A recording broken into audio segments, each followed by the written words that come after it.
자, 이온결합에 대해서 알아보도록 할게요.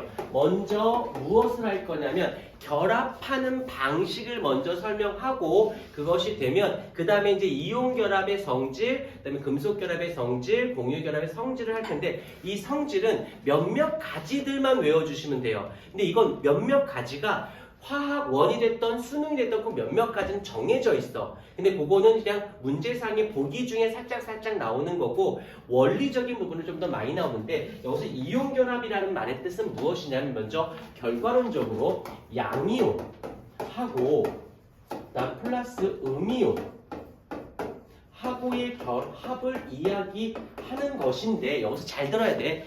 여기서 머릿속에서 잊지 마라. 우리가 좀 전에 칠판 때 이만큼 쓴 거에 한 단어로 규정을 짓는다라면 이거거든. 옥텟 규칙.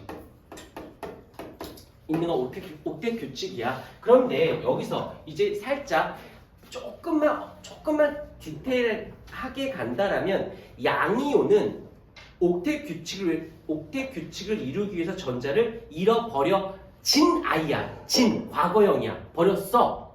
근데 금속 원소는 아니야. 잃어버린 건 아니야. 잃어버릴 애들인 거야. 다시 쓸게 한 번만 쓰고 지울게. 나트륨이 있어요. 그러면 얘가 결국에는 하나를 잃어버리지. 이럴 때는 금속이라고 쓰고요. 얘는 이온이 양이온이라고 말을 씁니다.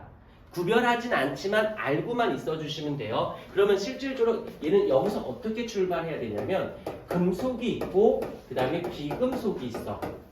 이 말의 뜻은 얘는 전자를 잃어서 어떻게 옥텟 규칙을 이룰 거고 얘는 얻어서 잃어버릴 애들인 거야. 그래서 얘가 어떻게 전자를 이렇게 써볼게. 전자를 잃었어요. 그러면 뭐가 된 거야? 양이온이 된 거죠. 얘가 전자를 얻었어요.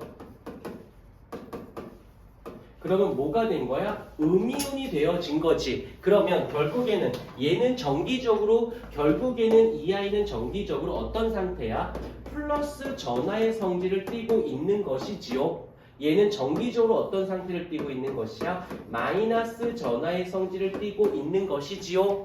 여기까지. 그러면 얘가 플러스고 마이너스니까 서로 어떻게 될까? 서로 끌어당기는 인력이 생겨날 것입니다. 여기까지는 됐지요? 근데 이렇게 된 인력을 앞에 수식어를 붙여준대요. 외우지 않으셔도 됩니다. 외우는 거 하지 마.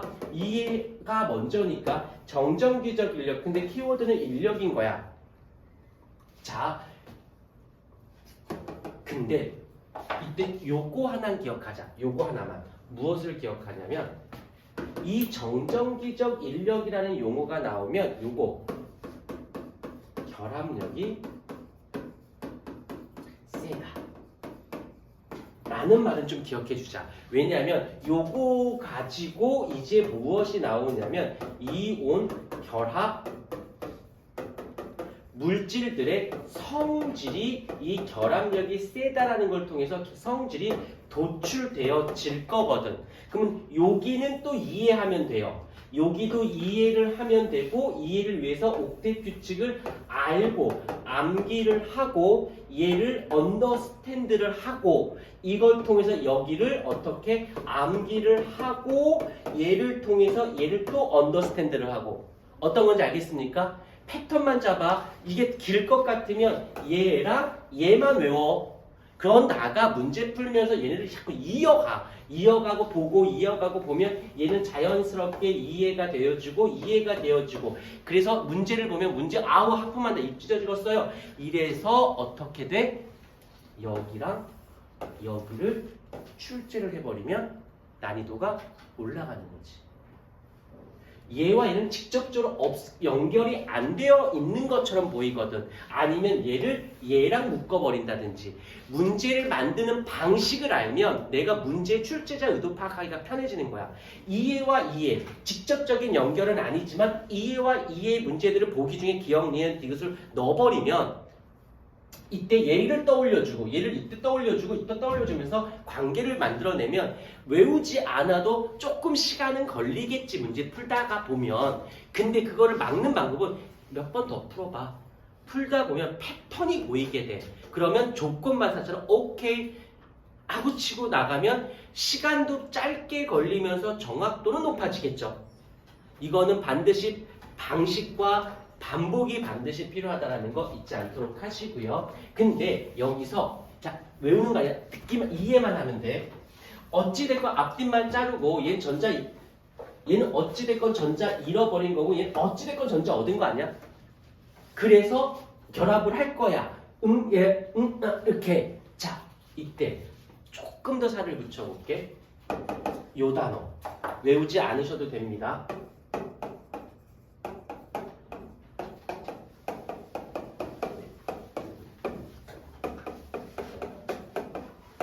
잃어버린 전자의 개수와 얻은 전자의 개수는 반드시 잃어버린 전자의 개수와 얻은 전자의 개수는 반드시 같아야 돼요. 그래야지만 왜 누구는 3개 잃었을 때 누구는 2개를 얻을 수는 없는 거예요. 잃어버린 만큼 얻은 게 맞아야 서로 세이브가 될 거 아니겠니? 자, 이것 때문에 나오는 게 바로 이거지. 잘 봐. 나트륨이 있고 염소가 있어. 여기서 연습이야. 알아야 될 게 원자번호 11번, 원자번호 17번. 인정했죠? 그럼 이제 다 알고 있다. 굳이 다 안 써도 돼. 얘 어떻게 돼야 돼? 18만 생각해. 쓸게요. 18이야. 그러면 하나 버리면 되겠지. 그래서 플러스가 됐을 거야. 17이야. 하나 얻으면 되겠죠? 하나 얻으면 돼. 그러면 얘 한 개일 때 얘 한 개니까 결국에는 NaCa라고 쓰면 되겠네. 그런데 이번에 또 해볼게요. 이번에는 나트륨이 있고 산소가 있어. 원자번호를 꼭 알고 있어야 된다는 전제 조건입니다. 얘가 11하고 얘가 8이야. 해보자. 일단 써봐봐. 인정? 잃은 건 하나인데 얻어야 되는 건 2개야. 안 맞지? 그러니까 어떻게 해줘야 돼? 이런 애가 둘이 있어줘야 된다. 그래야 합이 2개가 잃어서 얘가 얻을 거니까. 그러니까 하나 잃어버리는 애가 둘이 있어야 혼자서 2개 얻는 애 세이브가 되겠지. 위에 것처럼. 그러니까 어떻게 표기가 되어진다? 얘가 Na2O가 되어지는 거예요. 외우는 게 아니야. 이거 되게 어렵게 보고 자꾸 헷갈리는 친구들 있는데 앞에서 있는 것들 계속 끌고 들어가는 거야. 더 해볼게요. 이번에는 마그네슘이 있고요. 마그네슘이 있고 여기서는 플로린이 있다고 치자. 그러면 원자번호 써볼게요. 12번에 얘는 9번. 그러면 2 플러스에 1 마이너스니까 빨리 해도 될 것 같은데 원자번호를 외웠다는 전제 조건이랑 내가 몇 번 얘기했어. 안 외우면 아무것도 안 되는 거야. 그 다음부터 이해는 내가 시킬 건데 외울 건 외워달라고 부탁을 드릴게요. 가면 어떻게 돼? 마그네슘 하나에 플로린이 몇 개? 2개가 되겠죠. 계속 해볼게. 이제 색깔도 구별 안 할 거야. 마그네슘이 있고요. 산소가 있어요. 자, 써볼게. 12에 8. 2 플러스에 2 마이너스. 어떻게 돼? 얘는 얘랑 똑같이 써도 되는 거야. 왜? 같은 개수를 가지고 있으니까. 한 번 더. 마지막으로 알루미늄이 있어요. 그 다음에 산소가 있어요. 써보자. 13이고 8이야. 그러면 이유 불문하고 여기가 어떻게 돼? 3 플러스가 될 거고 2 마이너스가 되겠죠? 개수를 맞춰줘야 돼. 그러려면 어떻게 하는 방법밖에 없다? 이런 애가 둘, 이런 애가 셋. 그럼 6개 이런 애가 6개 얻었으니까 나오는 것이 Al2O3 산화 알루미늄이 되는 거예요. 이게 이렇게 원소의 이름을 알려주면 좋겠는데 이렇게 나와. 임의의 원소라고 할 수도 있단 말이야. 임의 원소라고 해요. 예를 들면 이렇게 쓴다. NaX라고 해서 X의 어떤 원소는 이라고 말이 나와. 그러면 일단 간단해. 나트륨을 알려줬잖아. 그러면 어떻게 돼? 얘가 11번이니까 하나 잃어버린 애네. 근데 같아야 된다면 그 얘는 뭐가 돼야 돼? X는 17쪽의 원소이구나. 17쪽이니까 뭐야? 하나를 얻는 성질을 갖고 있구나. 이렇게 해서 쫓아서 찾아낼 수 있는 거지. 유추해. 이러면 이런 것들이 문제의 난이도를 올려주게 만드는. 하지만 원리는 여기랑 똑같은 거지. 무슨 말인지 알겠습니까?